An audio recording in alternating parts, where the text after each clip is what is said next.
Hello बच्चों। तो आज एक और क्लास बेसिक फिजिक्स की, जिसमें आज हम पढ़ने वाले हैं ट्रायंगल। और ये बहुत ही ज़्यादा इम्पोर्टेंट टॉपिक है। चैप्टर 1 से लेकर के और लास्ट तक कोई ऐसा चैप्टर नहीं है जिसमें ट्रायंगल का यूज़ ना हुआ हो। तो ट्रायंगल, ट्राइएंगल यानी कि एक ऐसा शेप जिसमें 3 एंगल और 3 साइड्स हों। अ shape a shape has 3 angles और 3 साइड्स। यानी कि ट्रायंगल किसे बोलेंगे? जिसमें 3 एंगल यानी कि 3 कोण और 3 साइड यानी कि 3 भुजाएं हों, उसे हम ट्रायंगल बोलते हैं।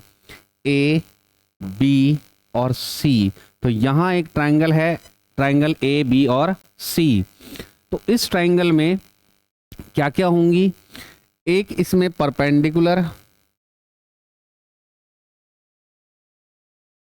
परपेंडिकुलर इसे बोलते हैं बेस, और ये हाइपोटेनस। तो एक ट्रायंगल क्या होगा? एक ऐसी शेप होगी जिसमें 3 एंगल होंगे और 3 साइड होंगी। 3 एंगल और 3 साइड, या तो 3 एंगल या फिर 3 साइड। ऐसी शेप को हम क्या बोलेंगे? ट्रायंगल। तो ट्रायंगल में अगर इसकी हम प्रॉपर्टीज देखें, प्रॉपर्टीज क्या होंगी? It has 3 angles, it has 3 sides यानी कि 3 कोण और 3 भुजाएं। तीसरा, the sum of all internal angle, not external, internal angles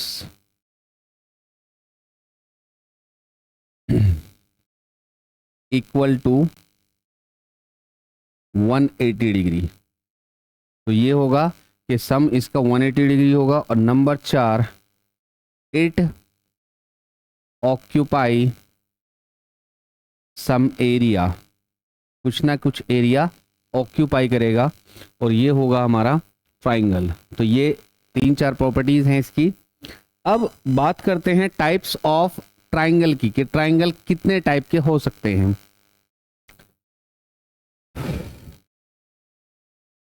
तो types of triangle, types of triangle में सबसे पहले right angle triangle, right angled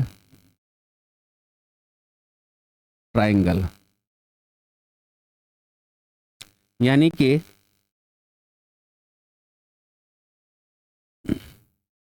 एक ऐसा ट्रायंगल जिसका एक एंगल 90 डिग्री हो। A, B, C. The triangle has 2 perpendicular sides, या तो 2 परपेंडिकुलर साइड्स होंगी, या फिर इसके एक एंगल कितना होगा? 90 डिग्री। तो उसे हम बोलते हैं right angle triangle.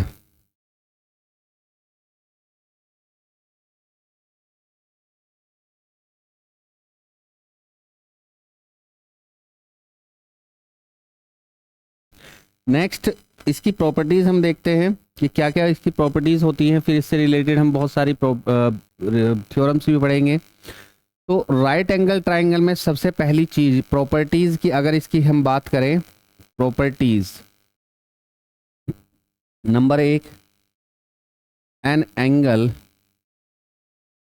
Of 90 degree, या इसे बोलते हैं हम राइट एंगल। एक एंगल जो है वो राइट एंगल होगा इसमें, और वो एंगल कौन सा है? हमारा बी। यानी कि इसे हम लिखेंगे एंगल ए, बी और सी। उसके बाद दूसरी प्रॉपर्टी, यानी कि यही सेम प्रॉपर्टी हम दूसरे तरीके से भी लिख सकते हैं। 2 sides, 2 any sides are perpendicular,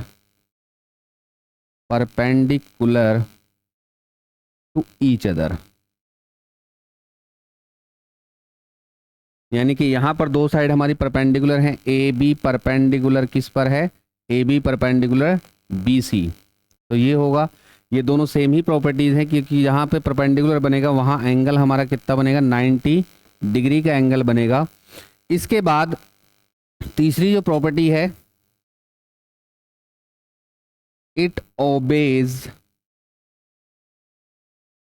Pythagoras theorem, Pythagoras theorem.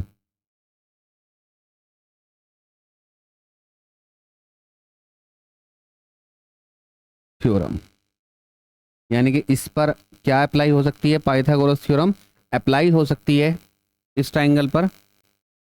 And the area, area और पाइथागोरस थ्योरम क्या होगी, यानी कि पाइथागोरस थ्योरम होगी हमारी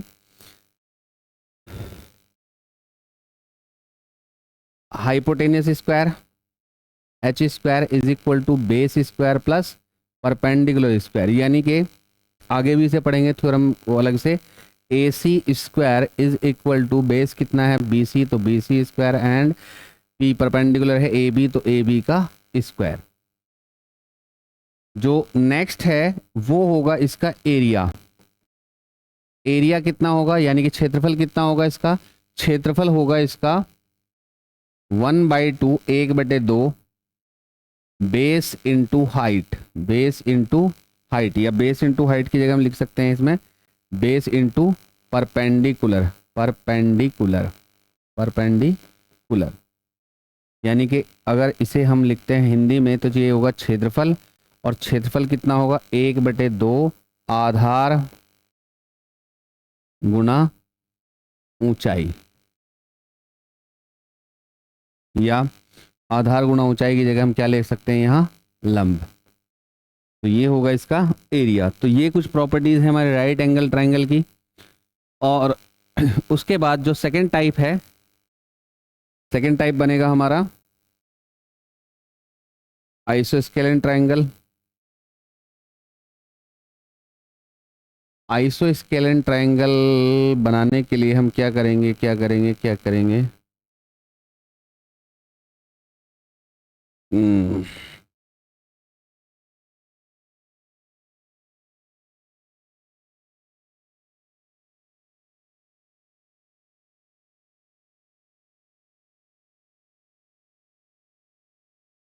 ऐसे ही बना लेते हैं।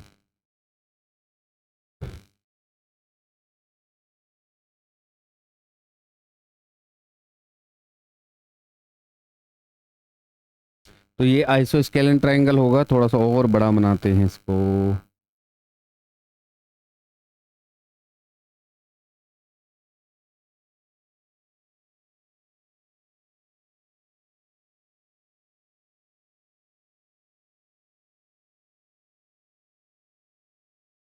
ये आइसोस्केलेन ट्राइंगल हमारा ए बी सी, और इसमें क्या होगा, isosceles triangle, isosceles, isosceles triangle. तो आइसो स्केलेन ट्राइंगल में क्या होगा, isosceles, scalene, iso scalene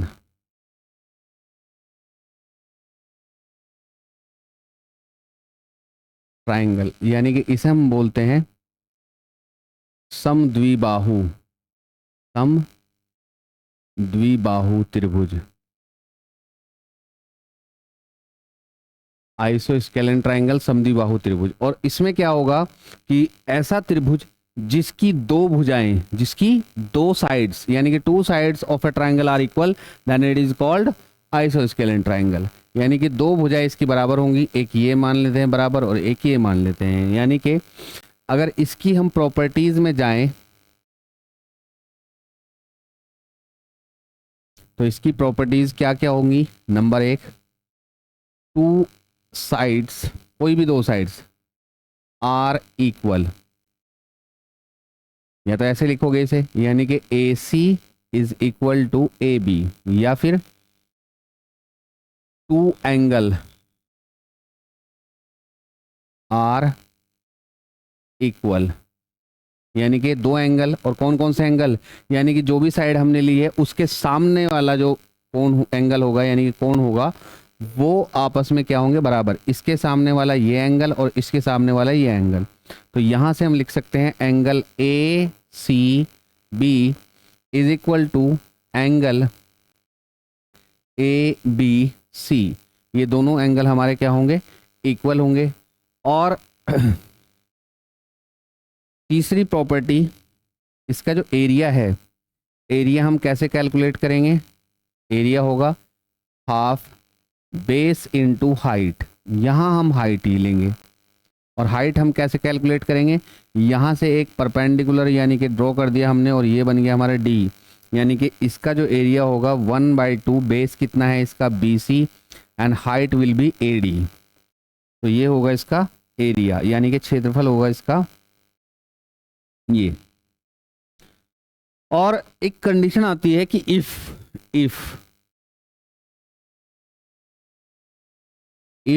या is a right angle triangle can be isosceles, यानी कि एक हमारा जो समकोण त्रिभुज है, क्या वो समकोण त्रिभुज समद्विबाहु हो सकता है, हाँ या ना, समद्विबाहु हो सकता है या नहीं, और अगर है तो किस तरीके से है।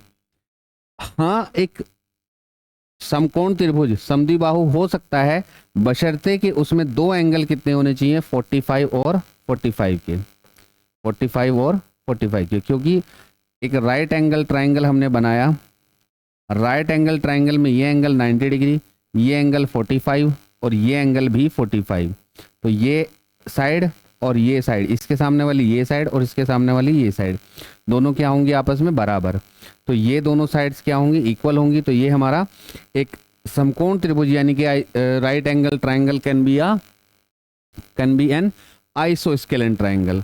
तो ये हो सकता है ऐसा, लेकिन उसके लिए कंडीशन क्या है कि दो एंगल क्या होने चाहिए, 45 एंड 45 होने चाहिए, यानी कि 45 और 45 डिग्री के दो एंगल होने ही चाहिए। आगे बढ़ते हैं। तीसरा जो टाइप है ट्राइंगल का, वो ट्राइंगल का टाइप है इक्विलेटरल ट्राइंगल। इक्विलेटरल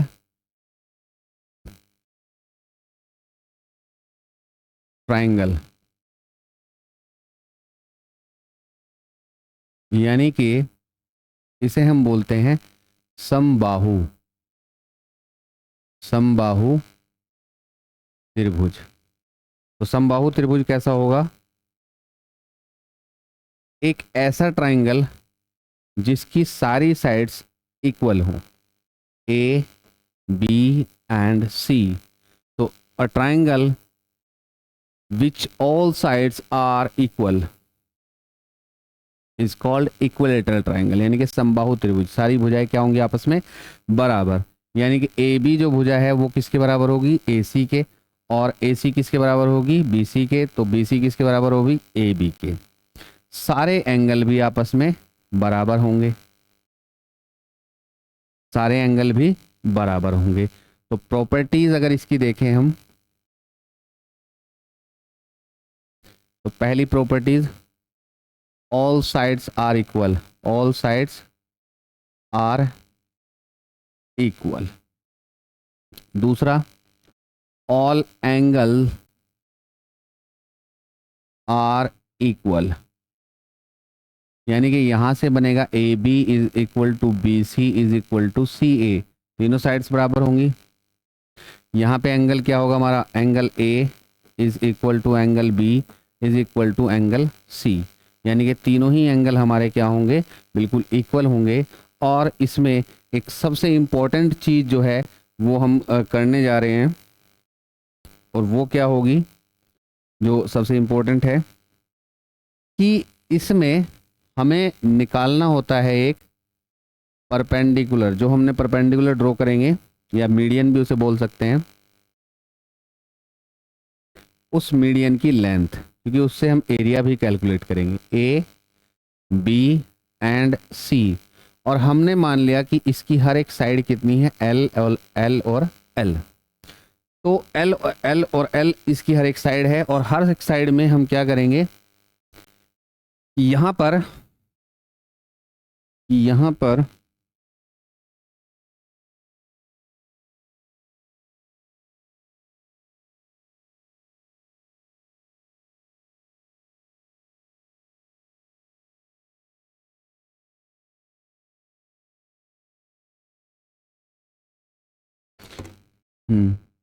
तो करना क्या है,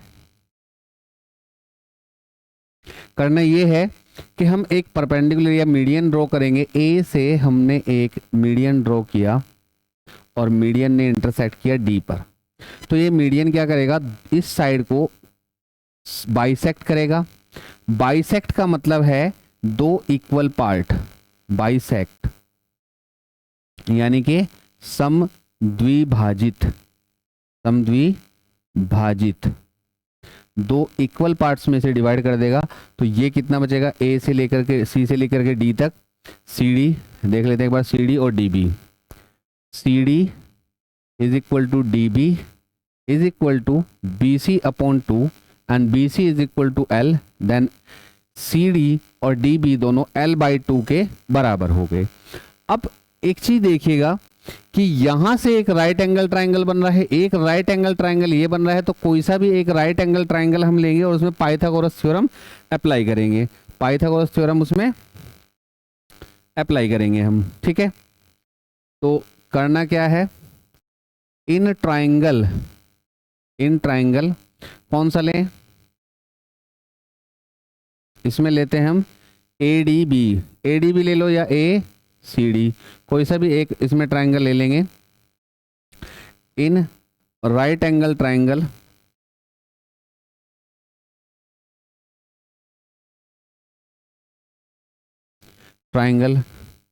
ए सी डी, एक राइट एंगल ट्राइंगल लिया ए सी डी, और ए सी डी में हम क्या करेंगे, बाय पाइथागोरस थ्योरम हमने अप्लाई की। और पाइथागोरस थ्योरम जब अप्लाई करेंगे तो यहां से क्या बनेगा, A C square is equal to AD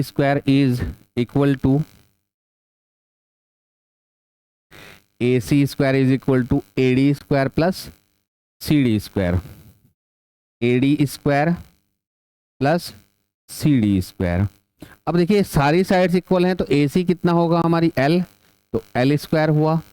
A D हमें कैलकुलेट करनी है, और सी डी कितनी आई थी हमारी, सी डी आई थी एल बाई 2, तो ये सी डी आई थी एल बाई 2, इसका होल स्क्वायर। तो यहाँ से क्या बनेगा, L square is equal to A D square plus L square by 4, और एल स्क्वायर बाई 4 को इधर लेकर के आएंगे तो क्या बनेगा हमारा, L square minus L square by 4 is equal to A D square. So A D square is equal to, यहां से 4 एलसीएम लिया, 4 1 जा 4, यानी कि 4 L square minus L square upon 4। A D square is equal to होगा हमारा 3 L square by 4, या फिर हम लिखेंगे A D is equal to L by 2 root 3। ये बड़ा ही इंपॉर्टेंट टॉपिक है कि यहां पे अगर आपको निकालना है इसका मीडियन, तो कितना होगा, L root 3 by 2।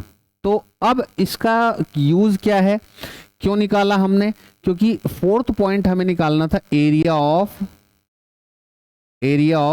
Equilateral triangle. तो एरिया ऑफ इक्विलेटरल ट्राइंगल या कोई भी ट्राइंगल है, जनरल फॉर्मूला क्या है, बेस इनटू हाइट। तो बेस इनटू हाइट में हम क्या करेंगे, 1/2, बेस कितना हुआ इसका L, यानी कि एक साइड L है, और हाइट कितनी आई, AD जो बना ये क्या होगा, इस ट्राइंगल की हाइट होगी। AD क्या होगी, इस ट्राइंगल की हाइट, ये हाइट बनेगी। तो यहां से अगर इस हाइट को हम लिखें, या एक थोड़ा और से ठीक कर लेते हैं, यानी कि BC इंटू AD, और BC कितनी होगी 1/2, BC है L, और ये आ गया L √3/2, 2 2 ज़ा 4।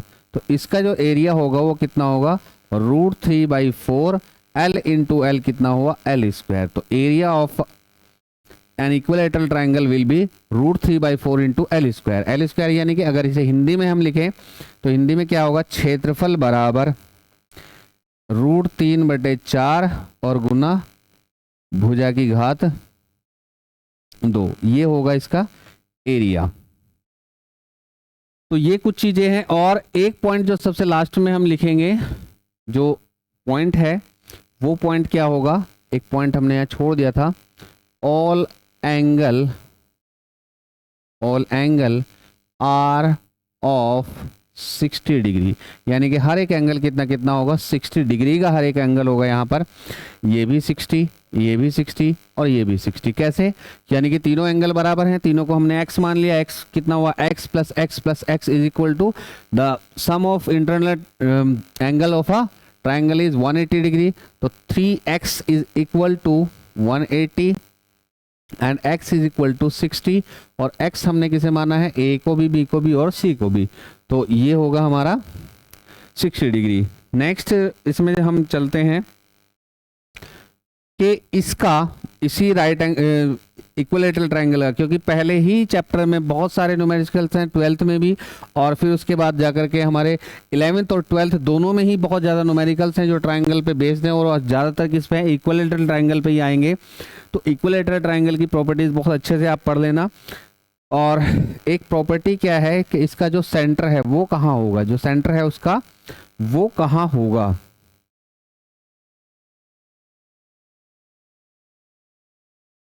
इसका सेंटर कहाँ होगा, सेंटर की अगर हम बात करें तो ये एक ट्रायंगल बना लिया,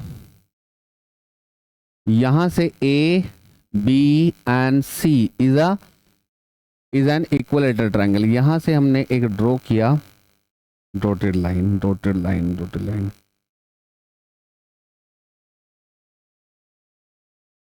तो नेक्स्ट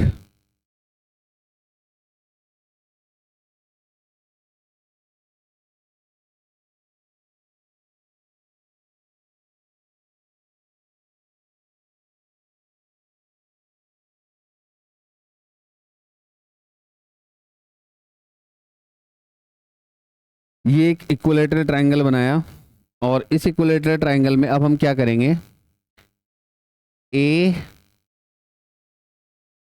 B एंड C,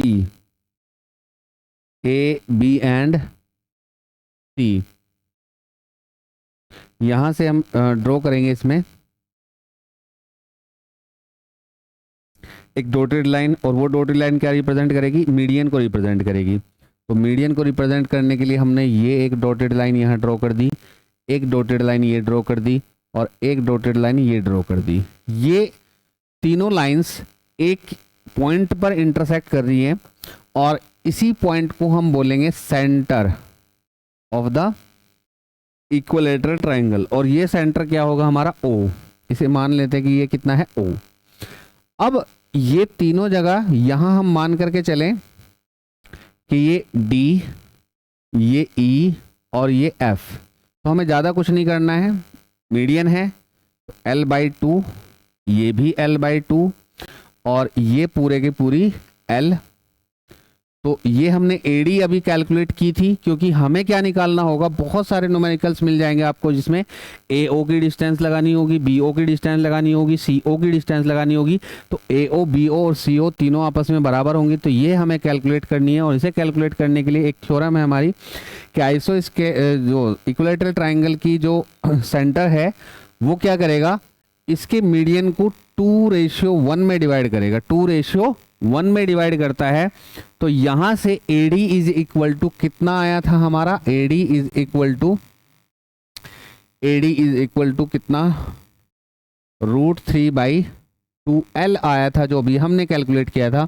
और यहां से AD को हम लिखेंगे AO प्लस DO, और 2:1 में डिवाइड कर रहा है, तो यहां से हम क्या, √3/2L। तो ये AO यानी कि हमने क्या मान लिया, AO को मान लिया, AO रेशियो OD 2:1, तो AO इज इक्वल टू कितना आया हमारा 2x and OD is equal to कितना x। तो यहाँ से 2x plus x is equal to √3/2L and 3x is equal to √3L upon 2 और x is equal to √3/3L और अपॉन 2।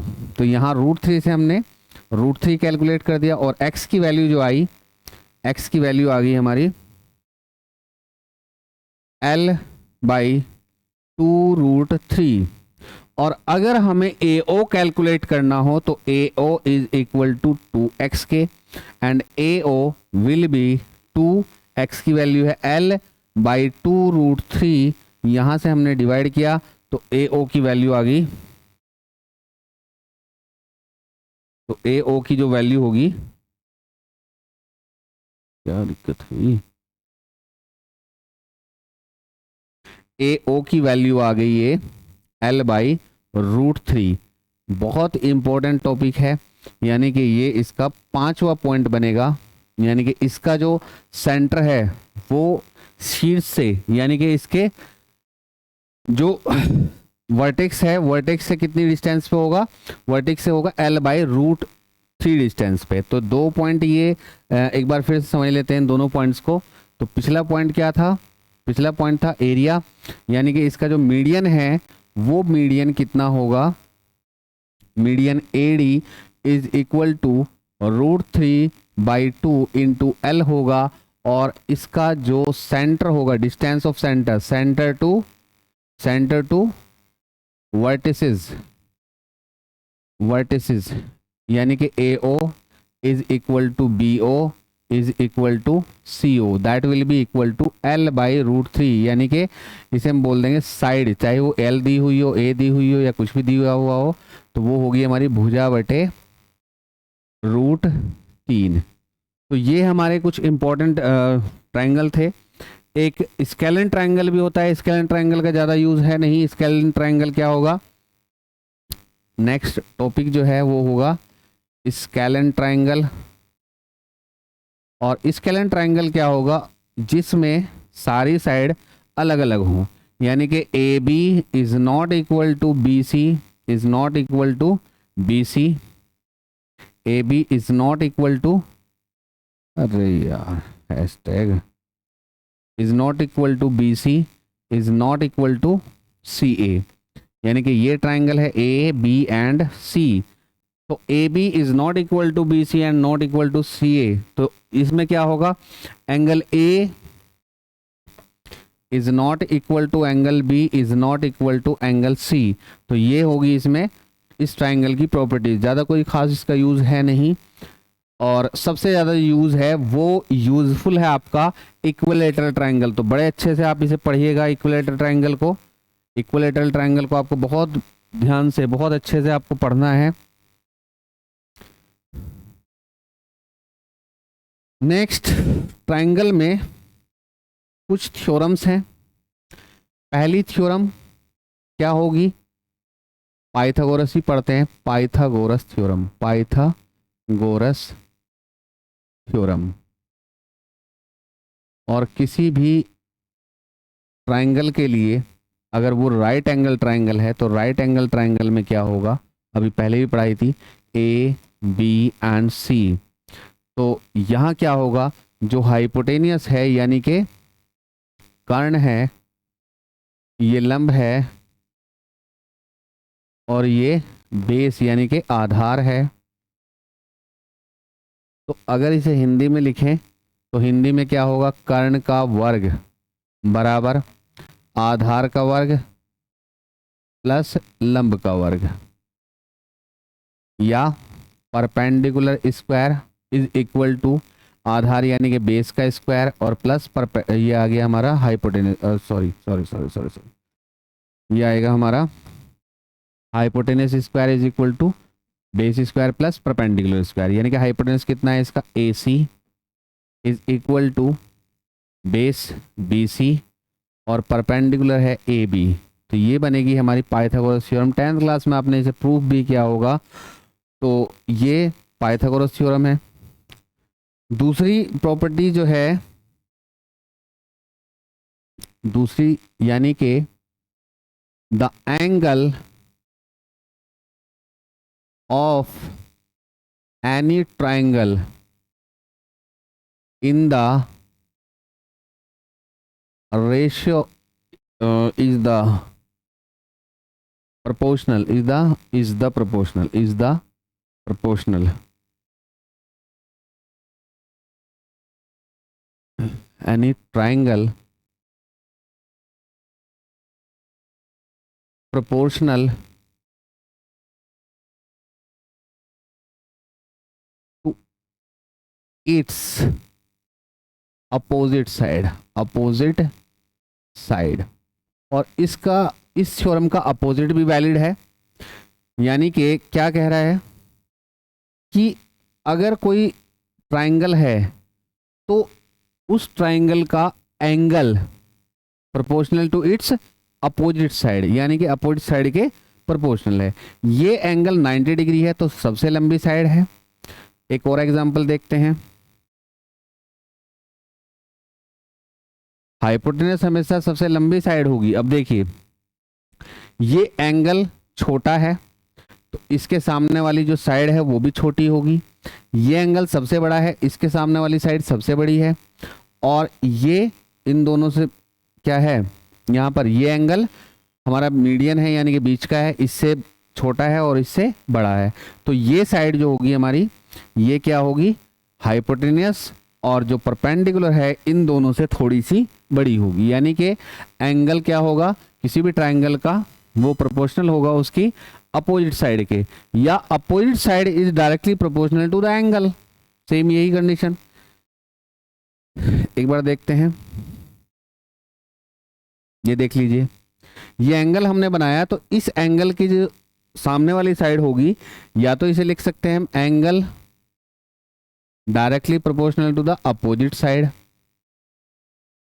या फिर लिख सकते हैं कि अपोजिट साइड यानी कि इसका opposite side directly proportional to angle.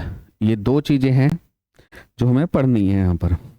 ठीक है, नेक्स्ट इसमें आगे बढ़ते हैं। तो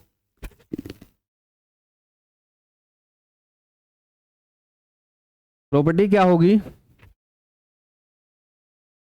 आप लोगों ने पढ़ी होंगी, एक थ्योरम है एक्सटीरियर एंगल थ्योरम, बड़ी ही इंपॉर्टेंट है एक्सटीरियर एंगल थ्योरम, और लाइट में इसका बड़ा यूज है। लाइट जो चैप्टर है, एक तो इसका रे ऑप्टिक्स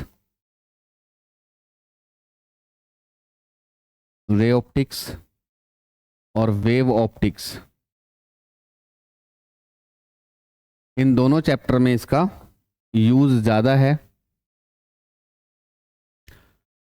दोनों ही चैप्टर में बहुत यूज है इसका, रे ऑप्टिक्स और वेव ऑप्टिक्स में, यानी कि तरंग प्रकाशिकी और प्रकाशिकी में बहुत ज़्यादा यूज है इस थ्योरम का। यानी कि जब भी हमें लेंस मेकर फॉर्मूला या उसके अलावा मिरर फॉर्मूला या फिर उसके अलावा आपको रिफ्लेक्शन रिफ्रैक्शन ये चीज़ें प्रूफ करनी होंगी, तो वहाँ पे एक्सटीरियर एंगल या प्रिज्म में हम इस एक्सटीरियर एंगल थ्योरम का यूज करेंगे। तो होती क्या है एक्सटीरियर एंगल थ्योरम, अगर कोई ट्राइंगल है, उस ट्राइंगल के कोई भी दो एंगल और दोनों इंटीरियर एंगल, मान लीजिए ए बी और ये यहाँ पर पॉइंट सी है और ये हमने इसे डी तक एक्सटेंड कर दिया। तो कहने का मतलब क्या है कि इसे एंगल 1 मान लिया, इसे एंगल 2 मान लिया, इसे एंगल 3 मान लिया।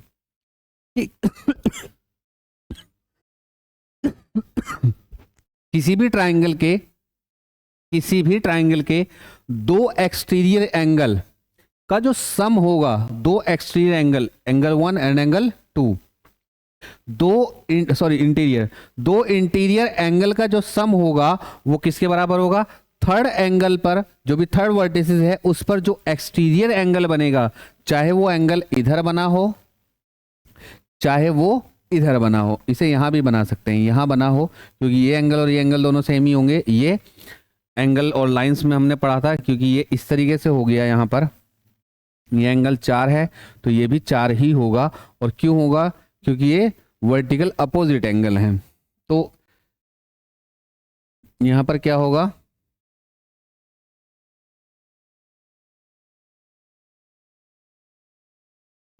कहने का मतलब क्या है?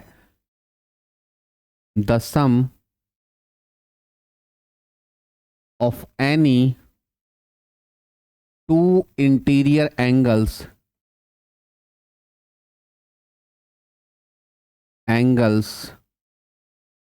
is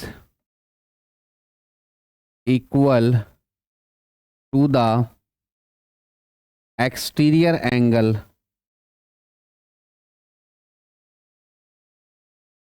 at third vertices। यानी कि तीसरी जो वर्टिसेस है उस पे जो एंगल बनेगा उसके इक्वल होगा।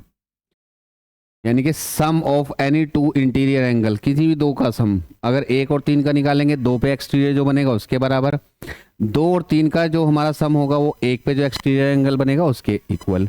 तो यहां से हम लिख सकते हैं angle 1 plus angle 2 is equal to किसके? एंगल 4 के। एंगल 4 के।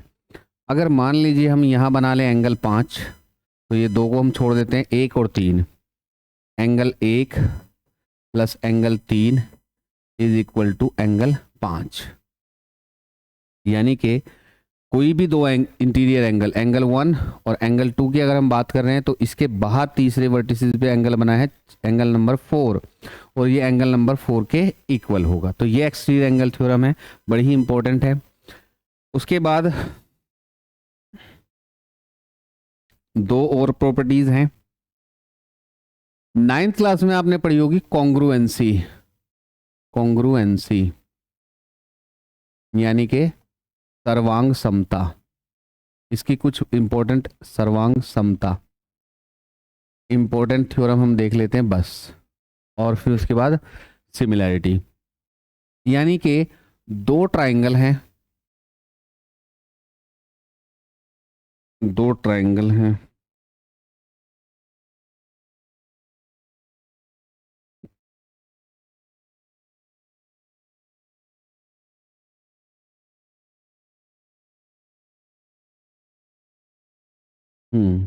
ठीक है। 2 triangle A B C D E and F. 2 triangle की अगर सारे एंगल और सारी साइड इक्वल हों, यानी कि जो भी कॉरस्पॉन्डिंग साइड है, ये साइड इस साइड के इक्वल होनी चाहिए, ये साइड इस साइड के इक्वल होनी चाहिए, और ये साइड इस साइड के इक्वल होनी चाहिए, तो हमारा ट्राइंगल क्या होगा?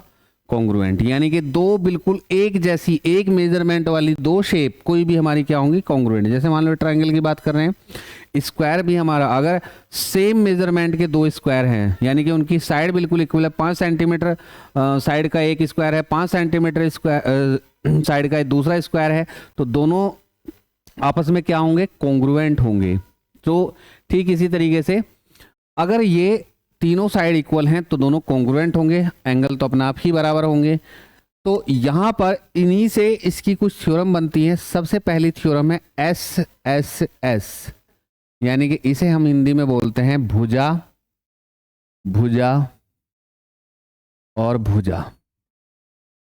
अगर किसी ट्राइंगल की तीनों कोरस्पॉन्डिंग साइड, यानी कि परपेंडिकुलर परपेंडिकुलर के बराबर, बेस बेस के बराबर, हाइपोटेनस हाइपोटेनस के बराबर, अगर ऐसा ना होकर के कोई और दूसरी शेप आ जाए, दूसरी शेप किस तरीके से? ऐसे आ जाए,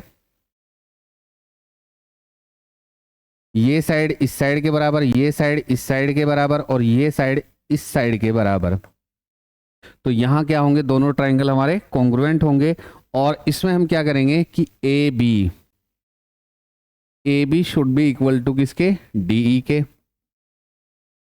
दूसरा ई एफ, और इसमें है B C is equal to F ई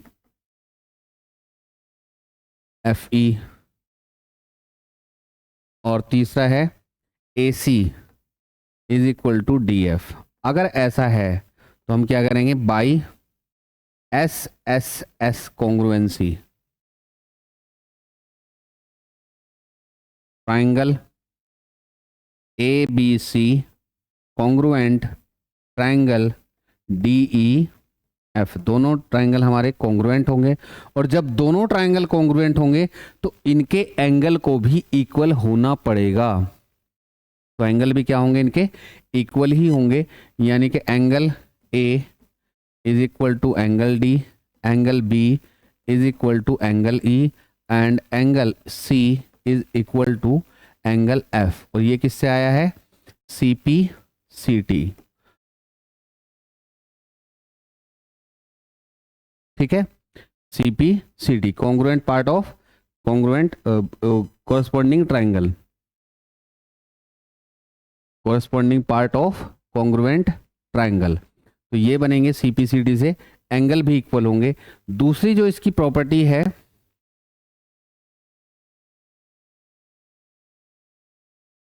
दूसरी बनेगी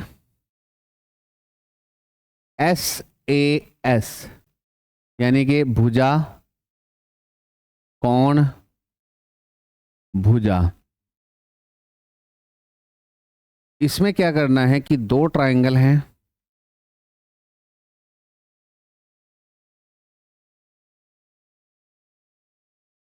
एक ट्राइंगल है A, एक B और एक C, एक है D, एक है E, एक है F। तो अगर कोई दो साइड आपस में इक्वल हैं, दो साइड आपस में इक्वल हैं और उनके बीच का एंगल भी आपस में इक्वल है, यानी कि अगर दो ट्राइंगल हैं और उन दोनों ट्राइंगल में कोई दो साइड्स और उनके बीच का एक एंगल, दो साइड्स और इनके बीच का ये एंगल अगर आपस में इक्वल है तो ट्राइंगल क्या होंगे हमारे, कॉन्ग्रुएंट। यानी कि जैसे यहां से इन triangle ABC and triangle DEF, दो ट्राइंगल हैं, तो AB is equal to DE, angle फिर उसके बाद angle B is equal to angle E and तीसरी साइड है सॉरी उस ट्राइंगल की लिखनी पड़ेगी पहले, BC इक्वल टू EF। तो क्या आ जाएगा, बाई SAS कॉन्ग्रुएंसी। तो दोनों ट्राइंगल क्या होंगे, triangle ABC congruent triangle DEF। ये दोनों ट्राइंगल हमारे क्या होंगे, कॉन्ग्रुएंट होंगे। और बाकी की जो तीन चीजें बची हुई हैं, यानी कि दो एंगल और एक साइड, वो भी आपस में इक्वल होंगी। केवल हमें तीन ही चीजें प्रूफ करनी होती हैं कॉन्ग्रुएंट प्रूफ करने के लिए, तीन में से कोई भी तीन चीज। लेकिन हाँ, एंगल तीनों हम बराबर नहीं कर सकते, इसमें एंगल तीनों बराबर करके हम कॉन्ग्रुएंट प्रूफ नहीं कर सकते, उससे सिमिलैरिटी प्रूफ करेंगे। क्यों नहीं कर सकते वो बताएंगे आप लोगों को। और सुन लीजिए पहले, ये हमने मान लिया G और H। अब ये और ये कॉरस्पॉन्डिंग एंगल है।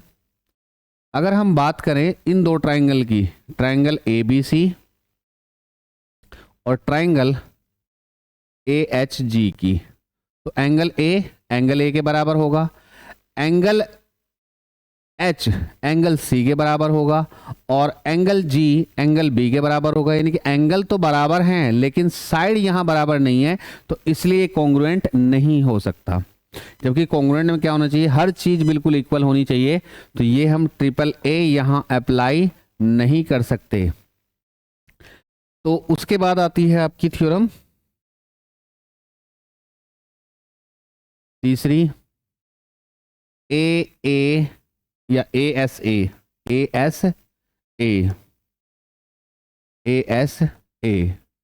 यानी कि कोण भुजा कोण, कोण भुजा कोण। तो ये आती है हमारी एक दूसरी थ्योरम। दो ट्राइंगल हमने बना लिए,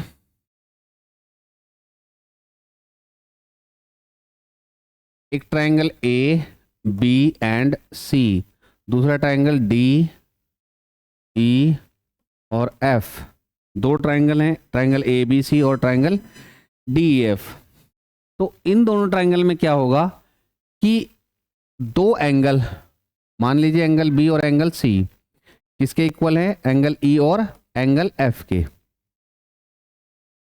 इस तरह से है।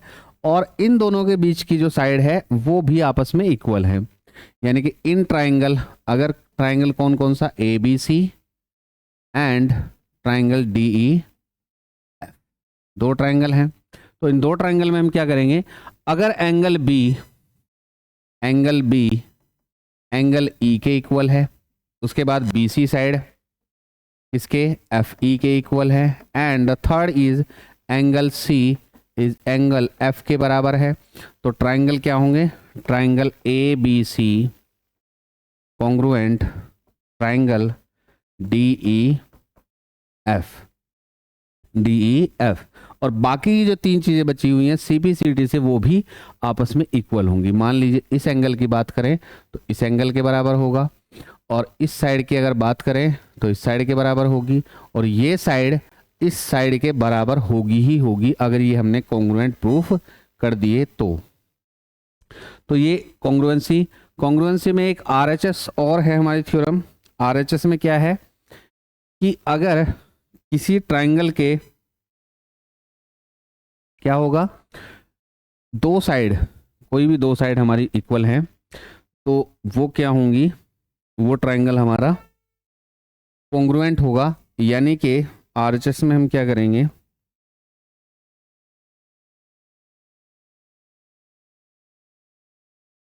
एक ये ट्रायंगल, एक ये triangle A B C, A B C, यानी कि आरएचएस में क्या है कि कोई दो साइड, यानी कि परपेंडिकुलर उसके अलावा कोई दूसरी साइड, एक परपेंडिकुलर और उसके अलावा कोई दूसरी साइड। परपेंडिकुलर तो ऑलरेडी इक्वल है ही, उसके अलावा कोई एक साइड अगर हमारी इक्वल है तो ये ट्रायंगल भी हमारे क्या होंगे, कॉन्ग्रुएंट। क्यों होंगे कॉन्ग्रुएंट, मान लीजिए ये वाली साइड परपेंडिकुलर के अलावा ये वाली साइड हमारी इक्वल है, और ये साइड या परपेंडिकुलर बेस ही, दोनों चीजें हम प्रूफ कर दें कि यही हमारी क्या है, इक्वल, या फिर ये वाली साइड इक्वल कर दें। तो यहां से जो एंगल है, क्योंकि दोनों राइट एंगल हैं, तो राइट एंगल में क्या होगा, राइट एंगल तो 90 डिग्री का है, ए बी, अरे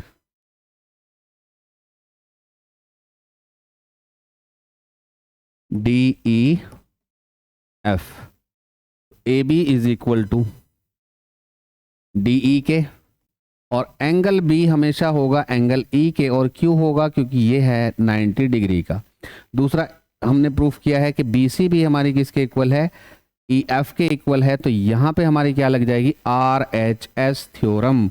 और by the R H S theorem both triangle are equilateral triangle, sorry both triangle are congruent triangle. गलती। नेक्स्ट जो टॉपिक है वो है सिमिलैरिटी। सिमिलैरिटी में ज्यादा कुछ खास हमें पढ़ना नहीं है। Similarity,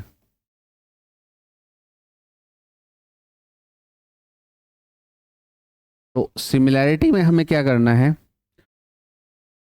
if two shapes are similar to each other, तो उनकी प्रॉपर्टी को हम क्या बोलते हैं, सिमिलैरिटी। कुछ भी हो सकता है, मान लीजिए कि एक ट्रायंगल ये है और एक ट्रायंगल ये है, ए बी और सी, ए बी एंड सी, दो, सॉरी यार डी एफ करना था, ये डी ई और एफ, ये दो ट्रायंगल हैं, और इन दोनों ट्रायंगल को हमें सिमिलर प्रूफ करना है। तो सिमिलर प्रूफ करने के लिए कोई खास ज़्यादा चीज़ हमें चाहिए नहीं। यहाँ पर हम क्या करेंगे, जो सिमिलैरिटी है उसमें हमें रेशियो करना है, साइड का रेशियो, और एंगल जो है वो इक्वल प्रूफ करने हैं, एंगल इक्वल प्रूफ करने। वहाँ क्या था, हर चीज़ इक्वल प्रूफ करनी थी, लेकिन यहाँ हमारा साइड से भी काम चल जाएगा कि उनका रेशियो अगर हम इक्वल कर दें। तो रेशियो इक्वल करने के लिए हमने मान लिया कि सबसे पहली जो थ्योरम है इसकी, वो थ्योरम होगी आपकी एस एस एस, जैसे कॉन्ग्रुएंसी में थी वैसे ही इसमें भी एस एस एस एक थ्योरम होगी। और इसका मतलब क्या है कि कॉरस्पॉन्डिंग साइड्स का जो रेशियो है, the ratio of corresponding side should be equal to each other. कोई भी हमारी कॉरस्पॉन्डिंग साइड ले लीजिए, तो हमने यहाँ पे ट्रिपल एस लिया है, तो ट्रिपल एस मतलब तीनों साइड का रेशियो, यानी कि ए बी अपॉन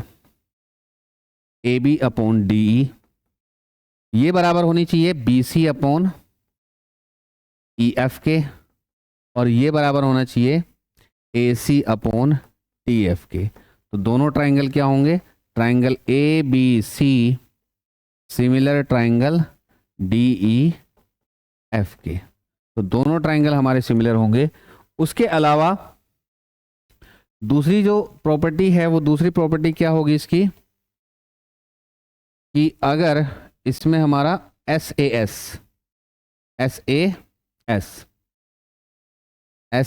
एस वही सेम साइड एंगल साइड, यानी कि भुजा कोण भुजा, और भुजा कोण भुजा में क्या होगा, दो साइड का रेशियो। मान लीजिए हमारा ए बी का रेशियो किसके साथ में, डी के साथ में, और बी सी का रेशियो किसके साथ में, ई एफ के साथ में, इक्वल है। और उसके अलावा कोई एक एंगल, मान लीजिए कोई एक एंगल क्या ले लेते हैं, B is equal to angle E के। अगर ये है तो दोनों ट्राइंगल क्या होंगे, सिमिलर, दोनों क्या होंगे, सिमिलर। फिर इसमें लास्ट जो आती है वो क्या होगी आपकी ए ए। अगर ए ए या ट्रिपल ए, यानी कि तीसरी जो है वो ए ए ए, या इसे खाली हम बोल देते हैं ए ए। क्यों है ए ए, अगर मान लीजिए कि इसमें ये एंगल इस एंगल के बराबर, ये एंगल इस एंगल के बराबर, और इसे मान लिया कि ये 90 डिग्री है, ये 50 डिग्री है, तो इन दोनों का सम हुआ 140, तो ये एंगल बचेगा 40। तो ये दोनों भी बराबर हैं, तो ये भी कितना आ जाएगा हमारा 40 ही आएगा। तो इसीलिए हम क्या करते हैं, दो से भी हम प्रूफ कर सकते हैं, तीसरा तो अपना बराबर होना ही होना है, तीसरे को हम प्रूफ करने की जरूरत नहीं है। यानी कि एंगल ए अगर एंगल डी के बराबर है और एंगल बी हमारा एंगल ई के बराबर है, तो ये दोनों ट्राइंगल क्या होंगे, triangle A B C similar triangle D E F. दो ही चीज काफ़ी हैं, यानी कि दो ही एंगल हमारे काफ़ी हैं इन्हें दोनों को प्रूफ करने के लिए, बाकी और किसी चीज़ की जरूरत नहीं पड़ेगी। तीसरा एंगल तो अपना आप ही बराबर होना है भाई, ये एंगल इसके बराबर है, ये एंगल इसके बराबर है, इन तीनों का सम 180 है, इन तीनों का सम भी 180 होगा, तो जो बचेंगे वो एंगल भी आपस में क्या बचेंगे, इक्वल बचेंगे। तो आज की क्लास यहीं ख़त्म करते हैं, और फिर नेक्स्ट बेसिक में जो पढ़ेंगे वो ट्रिग्नोमेट्री, बड़ा ही इंपॉर्टेंट टॉपिक है ट्रिग्नोमेट्री, और ट्रायंगल आप लोगों को बहुत अच्छे से पढ़ना है, तभी ट्रिग्नोमेट्री आप लोगों के समझ में आएगी। तो आज की क्लास यही खत्म करते हैं। ट्रिग्नोमेट्री इसी पूरे ट्रायंगल पर बेस्ड है, तो मिस मत करिएगा बिल्कुल भी। 11th में आने वाले बच्चे और 12th में जो आए हैं वो बच्चे इस क्लास को बिल्कुल भी मिस ना करें। तो आज की क्लास हम यही खत्म करते हैं। Thank you.